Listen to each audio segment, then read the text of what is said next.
Let's talk about our next film.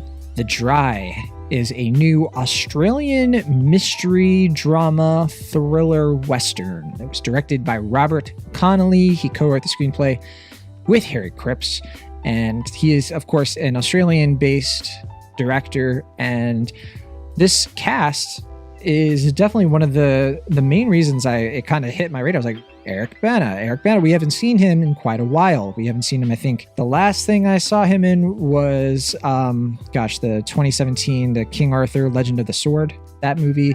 I know he's also done TV and things like that. He did something called The Forgiven, which I didn't see. I don't know if you checked that out.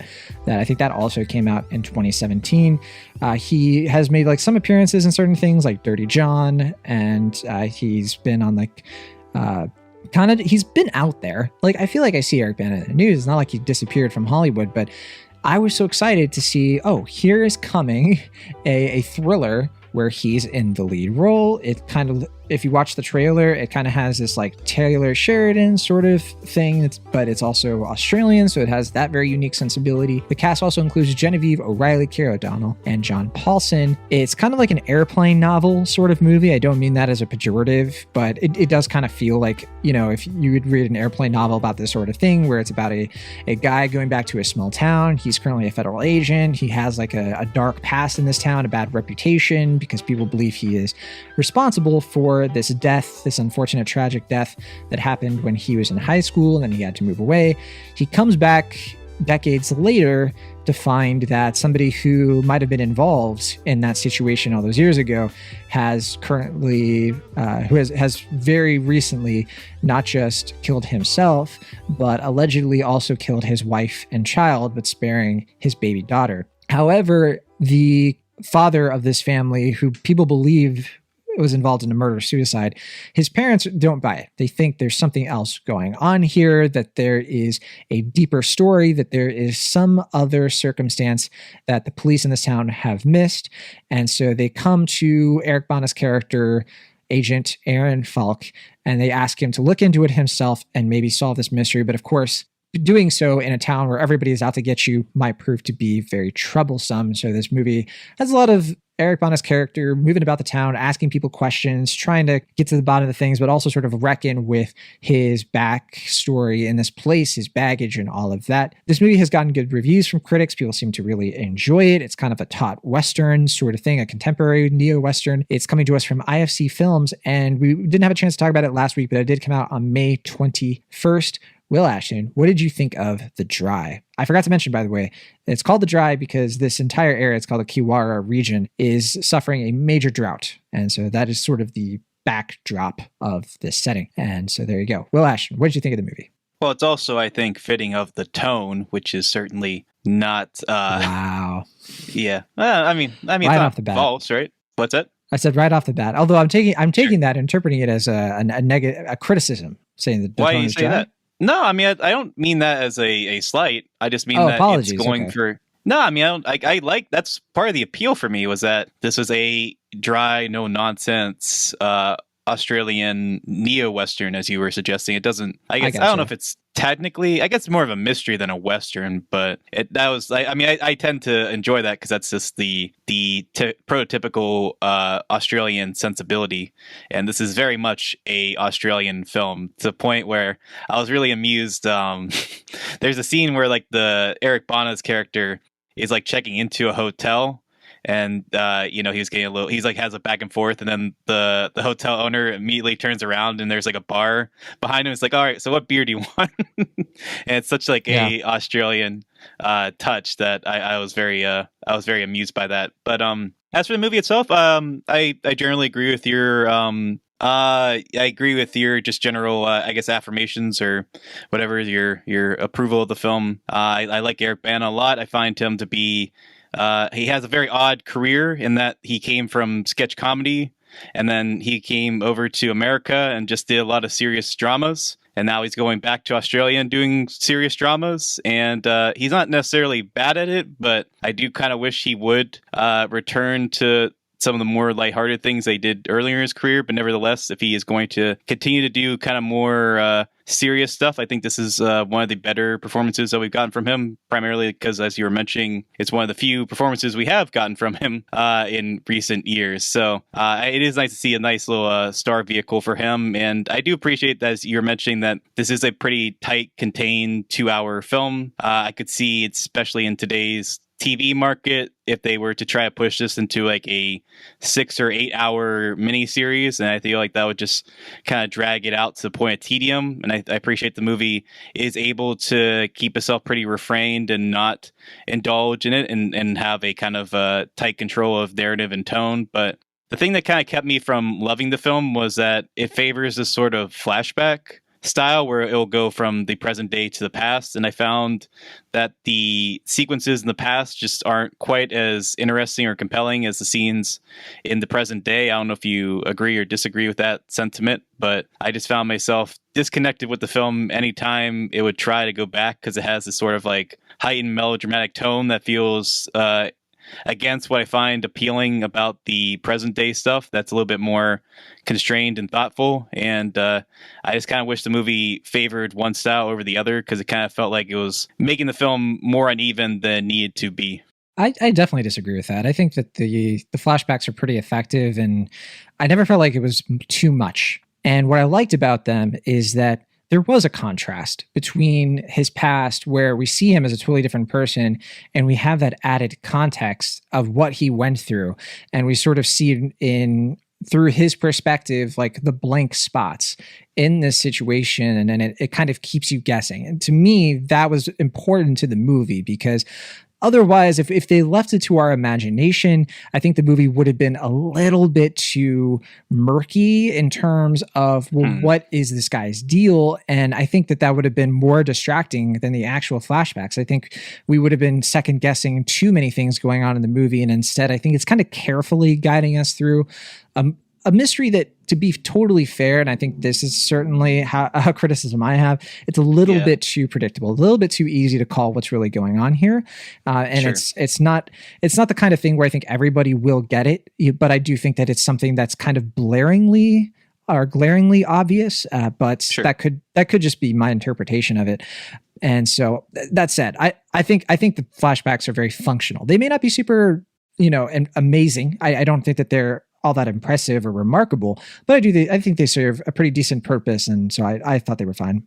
Yeah, I mean, well, to your earlier point, I think the film tends to favor the more dramatic elements. I feel like the mystery, it's not that it's indifferent about it, but I just feel like that's not really like it's not a film that's like super preoccupied with us trying to figure out the mystery. It's kind of more about us figuring out the characters and the sense of town, and like how like we're kind of like supposed to process this character coming to terms with like his grief and his like haunted feelings about this complicated matter from his past. So I never really found the mystery to be the core central element. I guess that's like kind of like the hook of the film, or what's supposed to keep us invested, but I found it to be more centralized to the characters, so that didn't bother me as much. But I still, the pushback what you're saying, I guess, as you were saying, the fact that they are at best sort of functional, the flashback sequences, it's not that they're like awful. Like a few of them are fine, and I don't like think the performances are terrible or anything. I just found it to be so less interesting than the stuff that was going on in the present day, and I found it to be almost sort of like they didn't really trust the audience to stay latched to kind of more subtle, nuanced performances that we're getting from the cast there. That it just felt like a kind of easy decision to go back to these present or past day sequences that just they weren't like purposeless, but they just didn't have the same dramatic hook, I felt, as the stuff that was going on in the present day angle. We'll just have to agree to disagree. I thought they were perfectly fine. To me, I think what's interesting about this movie is Eric Bana, the way he's doing this character, who I think is so reserved. And you can see that he's bottling up so much of what's happening to him, and his restraint in the face of like these kind of monstrous people who blame him for something that they're not even sure that he did, and kind of like trying to put an entire, that's what this movie is really about. It's like trying to put your own sense of justice on somebody and trying to seek justice in a way that is ultimately pretty toxic. And I think what I liked about this movie a lot was how this town felt like the biggest obstacle to this main character.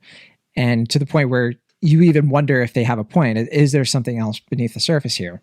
And that's what I liked about it. I think that it felt like a very dangerous situation. It felt like there was tension and stakes in him trying to solve this mystery as soon as possible, because he's not going to last in this area, either because his personal demons kind of haunting him, or because the people there who will do whatever it takes to get rid of him. Sure. And I guess one credit to the flashback sequences is that I did appreciate that, like, the town itself hasn't really aged at all. Like, everything still feels like kind of like set in its ways, and like everything is just still like as it was, pretty much like whatever that was, like 20 or 30 years prior. So I did kind of appreciate the ways that it is able to kind of bring to life this sort of antiquated small town that is, just these old miserable people who are just like, standing in the hot sun all day and just holding their resentments for past people. I found that to be a pretty engaging hook for this kind of familiar story, as you're mentioning. But yeah, I mean, I ultimately found it to be a pretty enjoyable, maybe not enjoyable is a word, but like a fairly engaging, if somewhat routine mystery character drama. The only thing, I guess, again, that took me back a little bit is just how willing the movie is to be silly at the end, in a way that like, just, it isn't like it's like bad, but just kind of feels like it has like this one tone throughout, and then at the end it goes up like 15 notches, and it just kind of took me aback that it went like so high. And I get it's a climax, so it kind of is warranted at that point, but that's not really a slight or a praise. I just found that to be kind of an odd decision, but one that's not purposeless. When you mentioned before about the like sort of small town aspect of it, that's kind of why I look at this more as a Western, because I do think that theme of like this town stuck in its ways, that to me reeks of neo-Western, of like, the whole setup for this location, as I mentioned earlier, is like they're going through a drought, they're in economic straits. You could see like why somebody would take their life, why somebody would kind of be driven to the brink of doing something so awful, whether he did it or not. And it's just the location itself feels so barren and hopeless. And it's to me a striking commentary in that sense, which is why it makes me think of that. And I'll say, with Australian Westerns, I mean, I guess like the neo ones, I think that they definitely can kind of come off in the sort of like small town mystery thriller vein, which does feel a little bit more paperback novel. And again, I don't think that that's a bad thing. I kind of like the way that this movie is sort of blending the two pretty seamlessly by my estimation. And yeah, I can't get with you on the climax. I mean, I don't think this movie has an amazing third act. I think that actually its last 5 to 10 minutes, I personally, it kind of knocks it down a little bit for me. I think that it's like, you didn't have to do this. I think that some things could have been left unsaid. Some things could have sort of been left in the air. And the fact that it feels like the movie has to have some kind of like all secrets, all things revealed, kind of betrays the point a little bit. So I wasn't with this movie in the last 10 minutes. I wish I had shut it off right before, but I still think it's really solid. I give it a pretty strong B. It's a good movie, just not great. And I think that for Australian kind of people who are into like Australian films, if you're into, the Taylor Sheridan kind of thing, this movie has a lot to offer.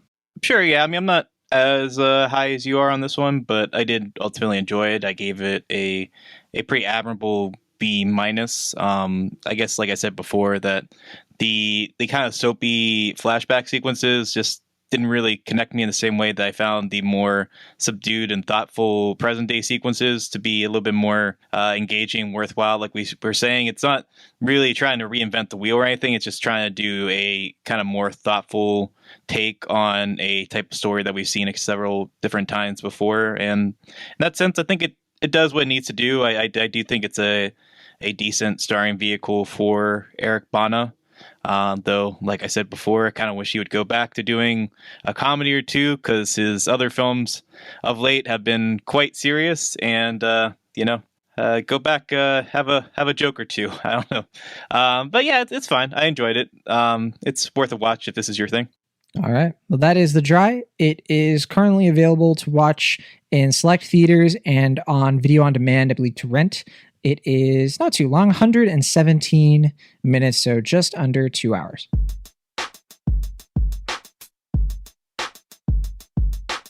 Thank you so much for listening to our show. Be sure to subscribe to Cinemaholics on your favorite podcast app of choice or find us on YouTube. See you all next time.